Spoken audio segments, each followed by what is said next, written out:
Friends, இன்றைக்கி நம்ம செய்ய போகிற ரெசிபி என்னென்னு பார்த்தீங்கன்னா ஒயிட் குருமா தான். ரொம்ப ஈஸியாக சிம்பிளாக டக்குன்னு செய்யக்கூடிய ஒயிட் குருமாவும் வாங்க எப்படி செய்யலான்னு பார்க்கலாம். ஒரு மிக்ஸி ஜார் எடுத்துக்கலாம். அதில் கட் பண்ணிச்சு துருவி வச்சோ தேங்காவோ நான் போட்டுக்கிறேன். ஒரு 1/4 மூடி தேங்காவை நான் கட் பண்ணி போட்டிருக்கேன். ஒரு 3லேருந்து 4 பச்சை மிளகாய் காரத்துக்கு ஏற்ற மாதிரி போட்டுக்கலாம். ஒரு சின்ன துண்டு இஞ்சி போட்டுக்கலாம். ஒரு சின்ன துண்டு பட்டை, ஒரு 2 லவங்கம், ஒரு ஏலக்காய், 1 ஸ்பூன் சோம்பு, ஒரு 3 பல்லு பூண்டு போட்டுக்கலாம். இப்போ இது நல்லா ஒரு கை உடச்ச கடலை போட்டுக்கலாம். இப்போ இது நல்லா தண்ணி ஊற்றி பேஸ்ட்டை அரைச்சி எடுத்துகிட்டு வந்துடலாம். நம்ம பேஸ்ட்டை அரைச்சி எடுத்துகிட்டு வந்தாச்சு. இது ஒரு பக்கம் இருக்கட்டும்.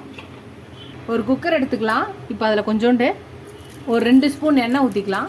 எண்ணெய் காஞ்சிருச்சு. இப்போ பொடியாக நீலவாக்கில் மெல்லிசாக அரிஞ்ச வெங்காயத்தை போட்டுக்கிறேன்.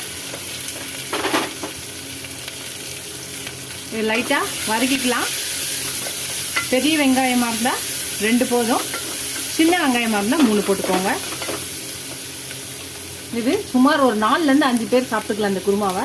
அப்புறம் ஒரு 2 தக்காளியை நீல வாக்கில் அரிஞ்சிருக்கேன், அதையும் போட்டுக்கலாம். இதையும் சேர்த்து நல்லா வதக்கிக்கலாம். வதங்கிருச்சு. இப்போ கண்டிப்பாக ஒரு கை புதினாவை போட்டுக்கோங்க.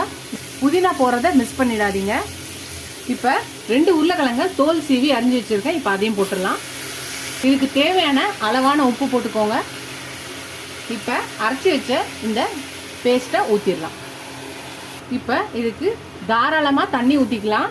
ஏன்னா உருளைக்கிழங்கு போட்டிருக்கோம். அது கெட்டித்தன்மை உடையது.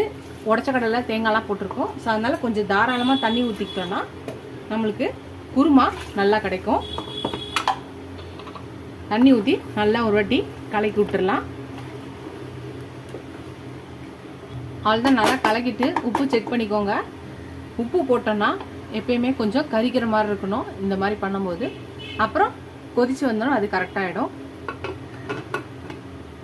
இப்போ மூடி விசில் போட்டுக்கலாம்.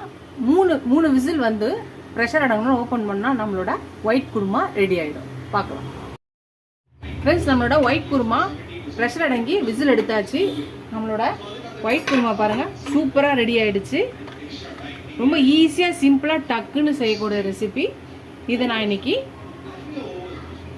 பீட்ரூட் சப்பாத்தியோட தான் செஞ்சுருக்கேன். ரொம்ப ஹெல்த்தியான சப்பாத்தி அண்ட் சிம்பிளான ஈஸியாக டக்குன்னு செய்யக்கூடிய ஒரு ஒயிட் குருமா தான் செஞ்சுருக்கேன். ரொம்ப சூப்பராகவும் சிம்பிளாகவும் இருக்கும். ட்ரை பண்ணி பாருங்கள். இந்த ஒயிட் குருமாவை ட்ரை பண்ணி பாருங்கள். ட்ரை பண்ணி பார்த்துட்டு எப்படி இருக்குன்னு சொல்லுங்கள். ஃபஸ்ட் டைம் என் சேனல் பக்கம் சப்ஸ்கிரைப் பண்ணிட்டு பாருங்கள். ஃபுல் வீடியோ பாருங்கள். உங்கள் ஃப்ரெண்ட்ஸ்க்கு இந்த சேனலை ஷேர் பண்ணி சப்ஸ்கிரைப் பண்ண சொல்லுங்கள். இதுவரை சப்ஸ்கிரைப் பண்ண எல்லா ஃப்ரெண்ட்ஸ்க்கு தேங்க்ஸ்.